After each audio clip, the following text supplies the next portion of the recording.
नमस्कार, शब्दसाची विंध्य के समाचार बुलेटिन में आपका स्वागत है। मैं हूं आपके साथ न्याजिया। शुरुआत करते हैं हेडलाइन से। रीवा के सबसे बड़े खाद वितरण केंद्र में यूरिया डीएपी की किल्लत। रीवा नगर निगम क्षेत्र में होगा पानी की 12 टंकियों का निर्माण। रीवा में प्राचार्य को छात्रों का विवाद सुलझाना भारी पड़ा। रीवा में स्वर्गीय कामिनी श्रीवास्तव सेवा समिति ने टॉपर्स को किया सम्मानित। रीवा में नाग पंचमी के दिन सर्पदंश से महिला की मौत। रीवा में पूर्व सांसद पर जमीन कब्जाने का आरोप। रीवा में जीवित महिला को सहायक सचिव ने मृत घोषित किया। रीवा में पिता की संपत्ति से पुत्री को किया बेदखल। रीवा शहर में आयोजित हुआ थैलेसीमिया रक्त जांच शिविर। सिमरिया विधायक के खिलाफ आवेदन देने एसपी ऑफिस पहुंचा पीड़ित। रीवा केंद्रीय विद्यालय क्रमांक 1 सर्वोत्कृष्ट विद्यालयों में चयनित। जादू देखा है, हम दिखाते हैं। आप सोचिए, हम बनाते हैं। अपने घर या ऑफिस को सजाएं मनपसंद डिजाइन के कस्टमाइज वॉलपेपर्स, ब्लाइंड्स, पेंटिंग्स और लेजर कटिंग से बनी आकर्षक चीजों से। आज ही कॉल कीजिए 7611125428, क्योंकि आपकी कल्पनाओं को पंख देना भी जरूरी है।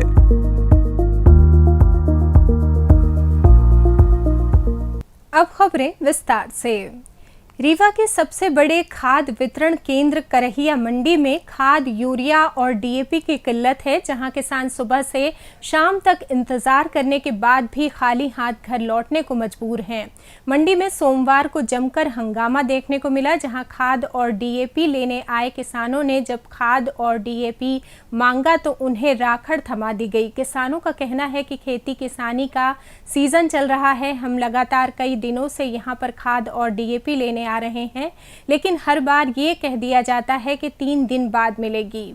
रीवा नगर निगम में अमृत 2 योजना के तहत पेयजल व्यवस्था के लिए कुल 18,700 लीटर क्षमता की 12 टंकियों का अलग अलग स्थानों में निर्माण किया जा रहा है। इसके साथ साथ 462 किलोमीटर की पाइपलाइन भी बिछाई जा रही है। फरवरी 2026 तक परियोजना का कार्य पूरा होने पर 15,000 घरों को नल कनेक्शन देकर स्वच्छ और मीठे पानी की आपूर्ति की जाएगी। इस संबंध में आयुक्त नगर निगम डॉक्टर सौरभ सोनवड़े ने बताया कि अमृत 2 योजना के तहत 162 करोड़ रुपए के निर्माण कार्य मंजूर किए गए हैं। इस योजना के तहत 12 टंकियों का निर्माण किया जा रहा है। अनंतपुर, पचमढ़ा आयुर्वेद कॉलेज, नीम चौराहा, घोघर, पद्मधर कॉलोनी, बाल न्यायालय, चिरहुला आरटीओ ऑफिस के पास, इंदिरा नगर, धोबिया टंकी, हाउसिंग बोर्ड कॉलोनी में टंकियों का निर्माण किया जा रहा है। इस परियोजना में 34.74 किलोमीटर लंबाई में क्लियर वाटर पाइपलाइन भी बिछाई जा रही है। रीवा जिले के बिछिया थाना क्षेत्र के लक्ष्मणपुर में संचालित राजहंस शिशु विद्यालय में सोमवार को छात्रों के पुराने विवाद को सुलझाना प्राचार्य को भारी पड़ गया। विवाद के चलते दर्जनों की संख्या में हथियारबंद युवक स्कूल पहुंचे और प्राचार्य रमेश मिश्रा पर हमला कर दिया। घायल अवस्था में उन्हें संजय गांधी अस्पताल में भर्ती कराया गया, जहां उनकी हालत नाजुक बनी हुई है। बिछिया पुलिस ने इस मामले में 10 लोगों के खिलाफ मामला दर्ज किया है। प्राचार्य रमेश मिश्रा के अनुसार कुछ दिन पहले स्कूल के छात्र अमन शर्मा का कुछ अन्य लड़कों से विवाद हुआ था। उसी विवाद को लेकर मंगलवार को 4 लड़के स्कूल में घुस गए और हंगामा करने लगे। समझाइश के बाद युवक नहीं माने और गाली गलौज करते हुए फोन कर अन्य लड़कों को बुला लिया। कुछ ही देर में हाथों में डंडे लेकर कुछ और युवक स्कूल पहुंचे और प्राचार्य के साथ मारपीट शुरू कर दी। प्रत्येक वर्ष की तरह इस वर्ष भी रीवा जिले के हायर सेकेंडरी में मेरिट में स्थान प्राप्त करने वाले शासकीय स्कूल के स्टूडेंट्स को समाज सेवी संस्था स्वर्गीय कामिनी श्रीवास्तव सेवा समिति द्वारा सम्मानित किया गया। ये आयोजन एक्सीलेंस स्कूल मार्तंड क्रमांक 1 में आयोजित हुआ।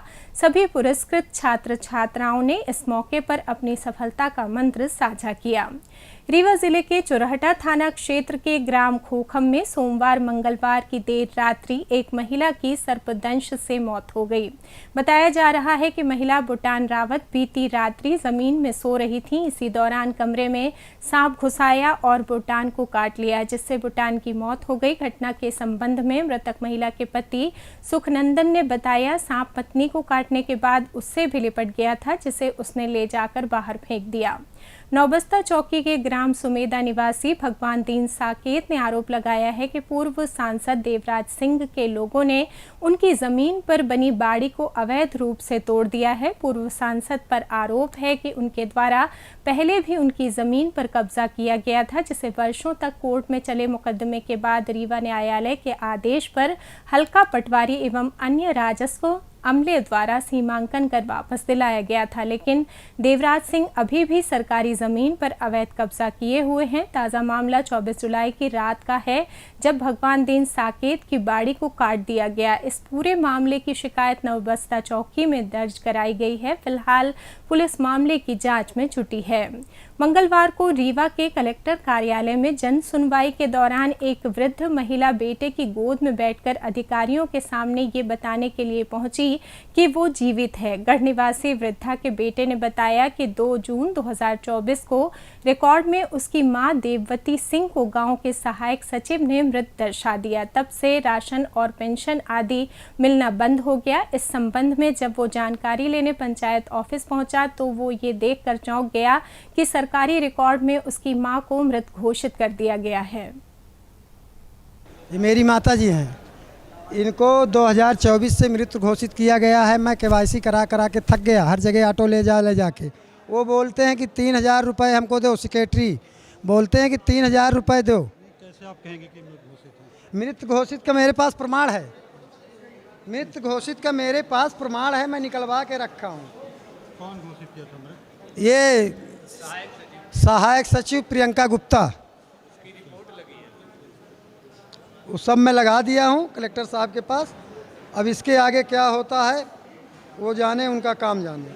अब तो बोले तो हैं सर कि देखिए आपकी सुनवाई होगी, अब उसके आगे क्या होता है। यहाँ क्या शिकायत की है? यहाँ शिकायत यही की है कि हमारी माता का नाम काट दिया गया है, इनको पेंसिल खाद दान बंद कर दिया गया है। मैं जाता हूँ पंचायत में तो मेरे से 3000 रुपये मांगा जाता है सचिव सिक्योरिटी द्वारा, और सरपंच मेरे को बोल रहे हैं कि तुम एक तिल धरती इधर उधर नहीं कर सकते हो, शिकायत चाहे कहीं भी कर दो। तो यही मेरा एक हाथ जोड़ के विनती है सरकार से कि ऐसे घपलाबाजी वालों को सख्त से सख्त सज़ा दी जाए, इनकी नौकरी बर्खास्त होनी चाहिए। कहाँ से आए हैं? माता जी का नाम? मैं गढ़ से आया हूँ। माता जी का नाम है देववती सिंह, कितने साल के हैं? 64 साल की। आपने जब समग्र आईडी निकाली तब आपको जब हम समग्र आईडी निकाले तब हमको पता चला कि माता हमारी मृत घोषित है 2024 से। मैं दवा करा रहा हूँ, सब कर रहा हूँ। मेरा नाम पिंकू सिंह है, मैं उनका सबसे छोटा लड़का हूँ। इसी तरह जन सुनवाई में कृष्टि पांडे नाम की एक छात्रा भी कलेक्ट्रेट पहुंची। वो अपने पिता के दस्तावेज एवं संपत्ति में अधिकार की मांग करने के लिए आई थी। उसने बताया कि वर्षों पहले उसके पिता की मौत हो गई थी। घर वालों ने मां की दूसरी शादी कर दी। तब से वो मनगवा के सहेवा गांव में अपने नाना के घर में रह रही है, लेकिन पिता के दस्तावेज आदि से उसका नाम कटवा दिया गया, जिससे अब उसकी पढ़ाई तक नहीं हो पा रही है। मैं यहाँ जन सुनाई में आई हूँ, सहेवा। क्या समस्या है?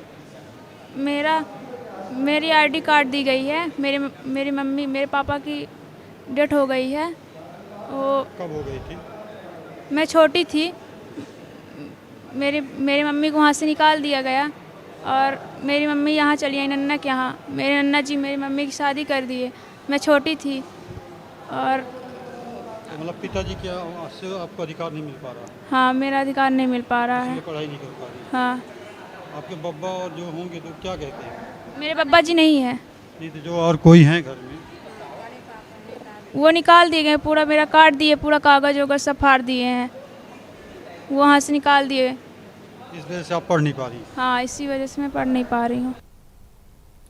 सोमवार को रीवा शहर के सिंधु भवन में आयोजित थैलेसीमिया रक्त जांच शिविर में 196 बच्चों का रक्त परीक्षण कराया गया। इस आयोजन का उद्देश्य थैलीसीमिया नामक रोग की रोकथाम हेतु जन जागरूकता व बड़े पैमाने पर परीक्षण कर इलाज को शुरू करना बताया गया। कार्यक्रम संयोजक सिंधी सेंट्रल पंचायत के प्रवक्ता गुलाबी सहानी रहे। ये आयोजन थैलीसीमिया रोग की रोकथाम की ज्योति जगाने वाले स्वर्गीय दादा थदा राम तोलानी के जन्म दिवस के अवसर पर तोलानी सेवा संकल्प के अध्यक्ष नरेश तोलानी के सहयोग से आयोजित किया गया, जो विंध्य क्षेत्र के अन्य 4 शहरों में भी संपन्न कराया गया।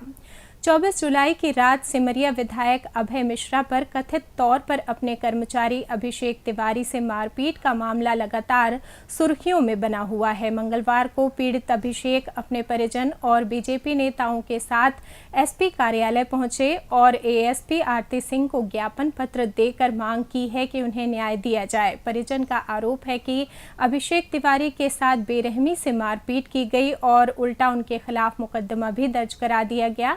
पुलिस इस मामले की जांच करे और जो झूठी कहानी बनाई गई है उसका पर्दाफाश करें। साहब, हम न्याय मांगे, हम न्याय क्या समस्या लेकर? समस्या ये ले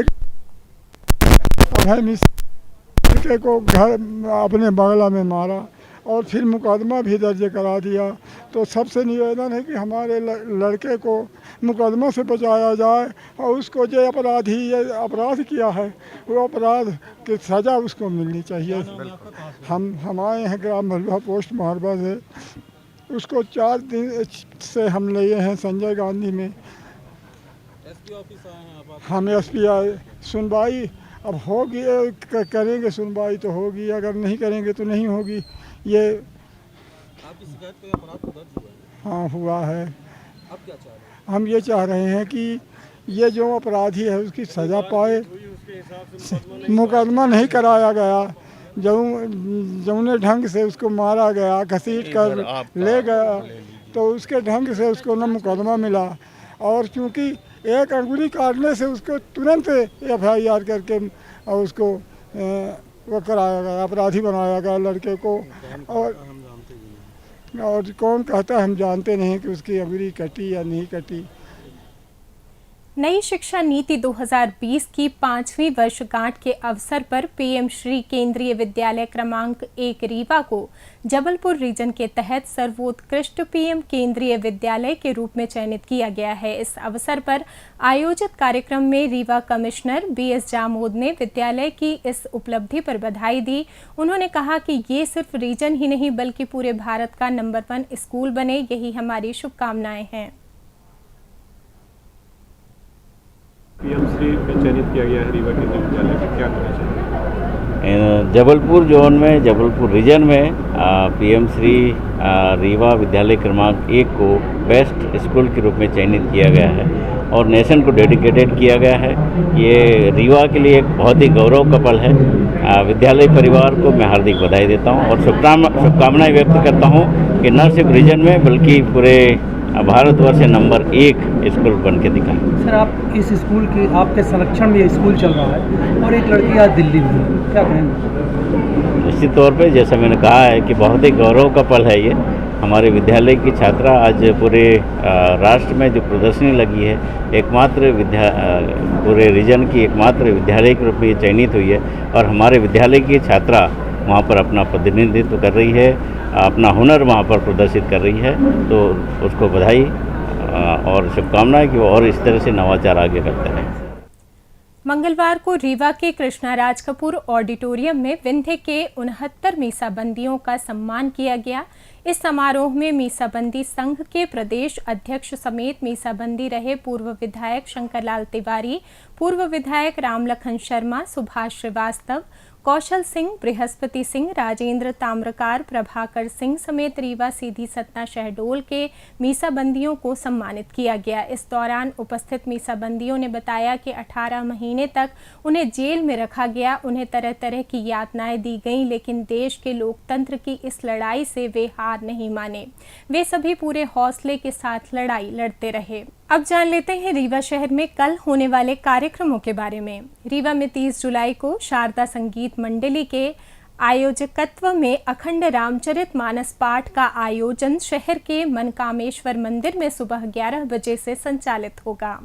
मध्य प्रदेश अनुसूचित जाति कल्याण द्वारा संचालित परीक्षा पूर्व प्रशिक्षण केंद्र में बैंकिंग, रेलवे, एसएससी, बीमा, नर्सिंग एवं मध्य प्रदेश कर्मचारी चयन मंडल में चयन के लिए अनुसूचित जाति एवं अनुसूचित जनजाति वर्ग के अभ्यर्थियों को आवेदन के लिए 30 जुलाई तक का समय दिया गया है। इसी के साथ ये समाचार बुलेटिन समाप्त हुआ। कल फिर मिलेंगे नई खबरों के साथ। जुड़े रहिए शब्द साची विंध्य से और विंध्य से जुड़ी तमाम खबरों के लिए हमारे चैनल को सब्सक्राइब कर दें। अपने आसपास की खबरें हम तक पहुंचाने के लिए स्क्रीन पर दिए नंबर पर आप संपर्क भी कर सकते हैं। धन्यवाद।